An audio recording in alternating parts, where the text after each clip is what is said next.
Unidad 1. Sesión 3. Conceptos. Grados de libertad, GDL. Cualquier sistema mecánico se puede clasificar por el número de grados de libertad que posee. Grados de libertad es el número de parámetros o mediciones independientes que se requieren para definir de manera única su posición en el espacio en cualquier instante de tiempo. En la figura siguiente, el sistema se compone de un plano y un objeto, un lápiz. Cualquier sistema debe tener un sistema de referencia para poder definir su posición. En este caso, la referencia es un sistema cartesiano XY, situado e incrustado en el plano donde reposa el objeto.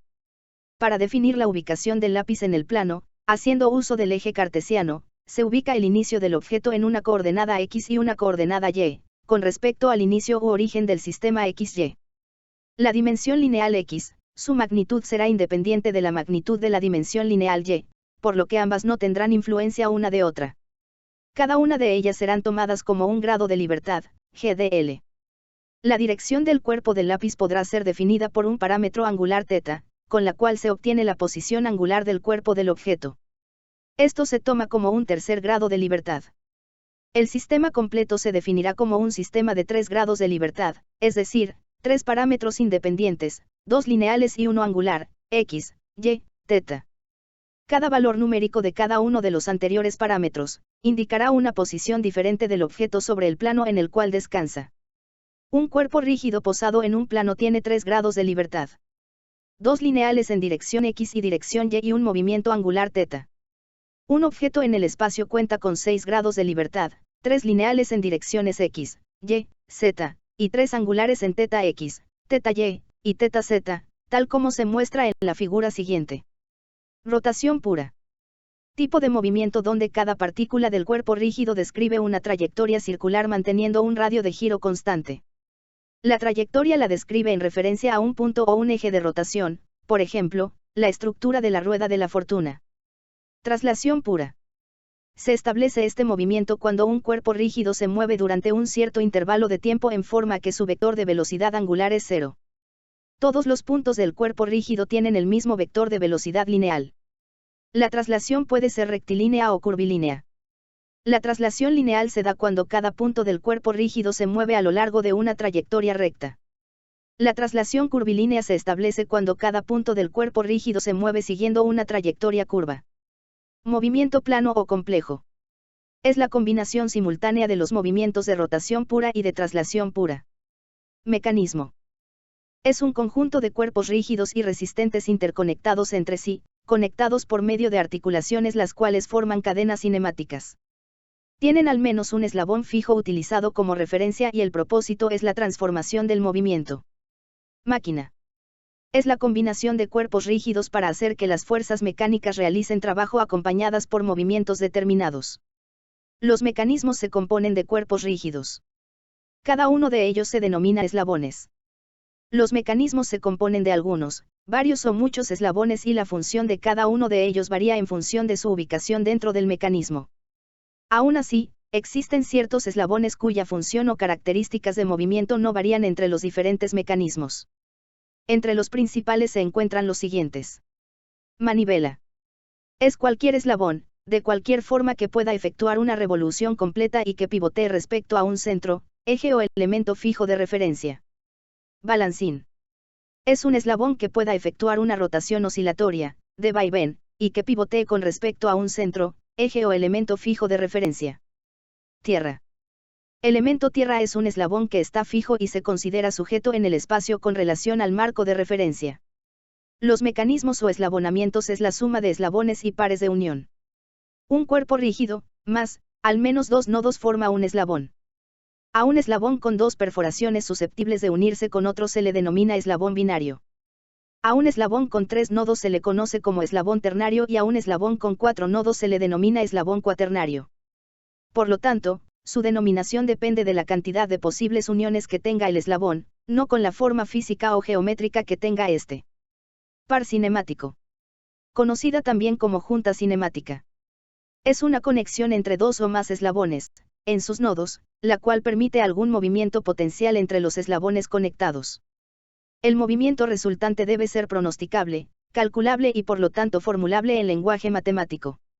Los pares cinemáticos se pueden clasificar de acuerdo a varios criterios, entre los más comunes son, a, por el tipo de contacto de los elementos, b, por el número de grados de libertad permitidos en la junta, c, por el tipo de cierre físico de la junta, d, por el número de eslabones unidos, orden de la junta.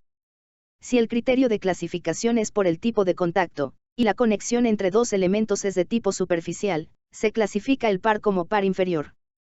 Cuando la conexión entre dos eslabones ocurre a lo largo de una línea o en un punto, se le llama par superior. El par inferior puede observarse en un perno uniendo a dos elementos a través de dos perforaciones, uno en cada eslabón. El contacto se realiza en el área externa del perno y el área interna de las perforaciones.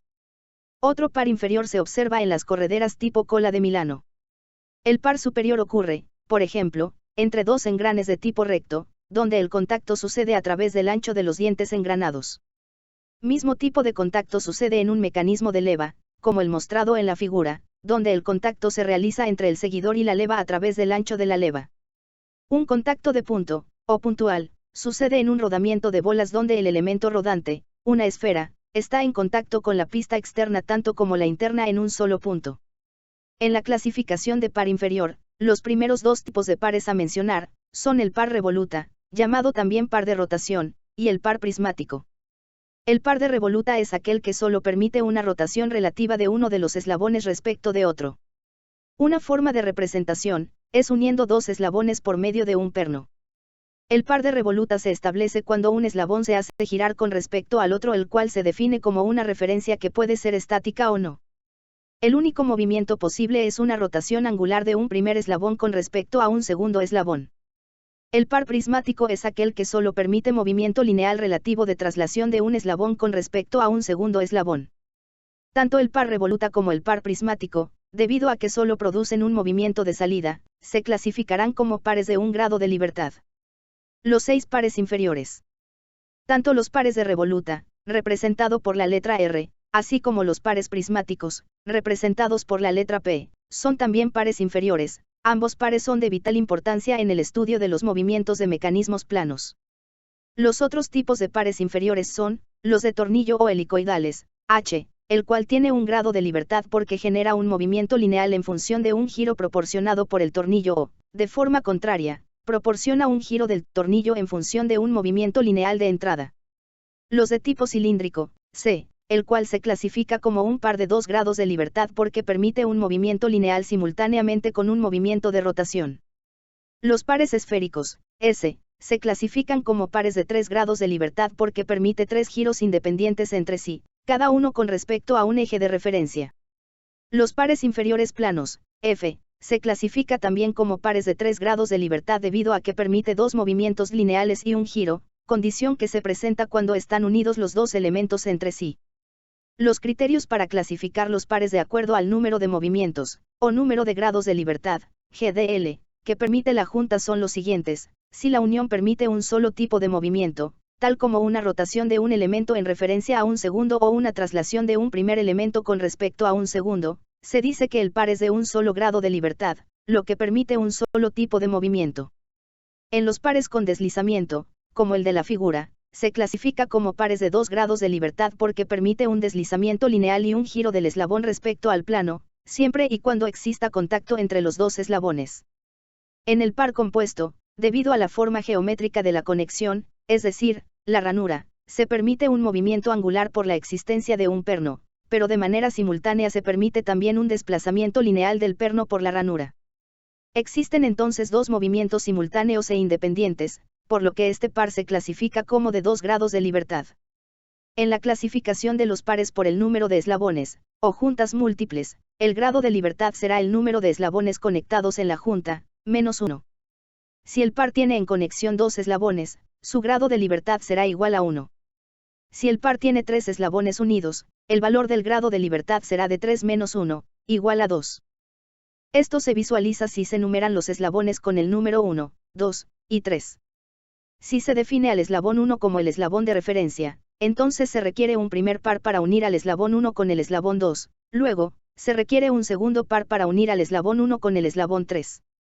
Si un par mantiene la unión entre 2 eslabones solo con la ayuda de la forma geométrica de ellos, se dice que el par tiene un cierre de forma, si el par requiere una ayuda externa, tal como la fuerza de un resorte para evitar la separación y asegurar la unión de las partes, se dice que el par tiene un cierre de fuerza.